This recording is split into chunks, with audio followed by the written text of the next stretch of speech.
if they put you to the next person, like really what's that process? It's the same as every other system, right? So on a cold call system, you hit the receptionist, you got to get past that gatekeeper, and to get from point A to point B, there's a couple things that you can do to get around that kind of stuff, right? You can say that, hey, I found a white paper for your boss. This might be interesting to them. Chuck it at them. You don't even have to write the white paper. You just have to give it to give it to the guy, right? Say, hey, he was looking for information on this. This is what I heard. I wanted to pass this along to him. Could you please give this to him with my name and contact information? Then when you call back, they go, oh, hey, it's Earl. Great, and then they let you through the door. Right, so typical sales 101, right? This is how to get past things like that. So I know it doesn't sound sexy, and there's no secret sauce to it, but you just literally watch the damn news, like listen to what people are asking for, and then just follow up with that, right? So, but there's a psychological piece to it. So I'll attribute this to Dr. Blair Dunkley. He's the guy who taught me. He's one of my mentors. Fear, dream, quantify, close. Fear, dream, quantify, close. That's the psychoanalysis that you have to go through for a sales process. The fears are where people have to kind of address their fears as, is this guy good? Do they know what they're doing? Dream. Once you've gotten past that whole fear barrier and they're not so scared of you, or they're not so scared of what the undertaking is, right? Some people, they think an app is a magical, fairyland quest where they go in and have no idea what the hell happens, but out it comes, and hopefully it works. So walk them through that process. Then the dream is let them go sky high. Let them figure out what the hell they want, right? I mean, realize that the Nike app was, us sitting across from the table, and those guys said, we want an app that talks to our shoe. We're good, but we're like, what the hell do we do now? Right? Yeah. So it's like, oh, okay. Once the dream thing is done, quantify it. And if you say, look, we could do this like this, this like this, and just walk them through, and they feel like it's more real, it's more reachable, and then the close happens by itself. You don't have to do anything. There's no actual closing part. Just say, hey, does all this stuff make sense? Shut the hell up and nod, and then they just start buying things. Okay. Well, let me dig into that just a little. So basically, you're talking about some of these are phone calls, and then you pursue from a phone call, and then you send a white paper, and then more phone calls. Some of these you're sitting across a table. Do you bring out fancy PowerPoint presentations? Do you do anything like flashy in that sense, or do you pretty simply just stick to here's a conversation, here's a contract? What's really? So what the model is we literally give them the free consult. Right? But it's not just a normal consult. Most app companies, when someone says, hey, can you build this app? They go, yes. And then after you leave, they go, what the hell are we supposed to do? Yeah. Right? I don't know how to do this. Do you know how to do this? No. That's the age-old, it's easier to sell it than actually fulfill it. Exactly. So, yeah. Whereas we've done it. Like, we've done 2,500 apps, so it's not like we haven't done this before. Right.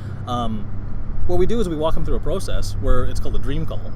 And it's literally an hour consult with like me or another senior rep who knows what they're doing, both from marketing, both from tech side, and they know their stuff.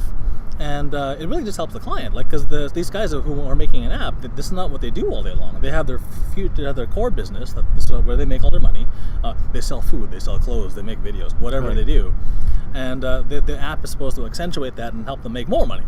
So we show them best practices from weird stuff where they wouldn't think that this would make sense in their business, right? How does people who have loyalty programs and prepaid card programs make any money? People don't realize there's money in that. Right? You actually make the money from the money sitting in the bank account doing nothing, earning interest. And people go, oh yeah, you can make money doing that, right? Yeah. And that's what the loyalty things are for, right? That's how Subway, Starbucks, everyone makes all this money. People pre-buy cards, it sits in their account. You make an app that does that, you teach them that, hey, this works. That's it. You show them where the money is made, right? And that's the biggest thing. People don't realize how many ways you can make money. So it's a bit of education-driven marketing. You educate the prospect, right? Here's the models you might not have thought of. Here's some of the things we've done. You educate them, or content-driven in a sense. So the first thing we do is we arrange all their ideas and make it in a cohesive manner for them so they don't feel like they're going crazy, right? So we walk them through. Okay, I'm a user. I push the button. I log in. Now what? What do I do? And we walk them through all that. And then once that's all done, they feel like that idea actually is more real than it was because it's just a fuzzy thing before. And then once that's all done, we start hammering them with ideas from other sectors, other places where they can make more money where they don't think about, or other ways that they can engage their audience. Like, I'll give you an example. For a radio app we were looking at building, one of the things we wanted to do was build out a clapometer, like one of those things where you can vote for stuff. Your app has your phone has a microphone in it. It can measure how loud you're cheering, literally to the science decibel level, and whoever audience cheers more, that song wins, right? So, but that's a weird way to engage that no one's doing yet, right? So we just think, what's a fun way that no one's doing it yet that collects the same amount of data, right? Who wins, this one or that one? Doesn't matter, but it's got to be a fun way to do it. But the apps you guys have developed, or in some context been part of, or fully developed, must have seen tens of millions, maybe hundreds of millions of downloads at this point, no? Mm-hmm. Yeah. So like the Starbucks app does 5 million transactions a week. Yeah. If that were to go down, the world would end, I think. A lot of pissed off people with no coffee is a bad idea. So let's talk about the second question I had for you. These were really the two root ones I want to dig in here. Is let's take a company who maybe they're already doing $500,000 or a few million revenues, and they want to scale up. They want to move up to 10, 20, 30 million.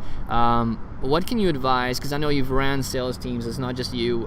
You're the, you're the superstar, so to speak, but you're not just the only one. What can you talk about either scalability opportunities, whether it's automation, whether it's bringing a sales team in? What kind of insights can we leave for that? Sure. Well, when I started I'll go back to my finance days. My first year I did 150,000. Second year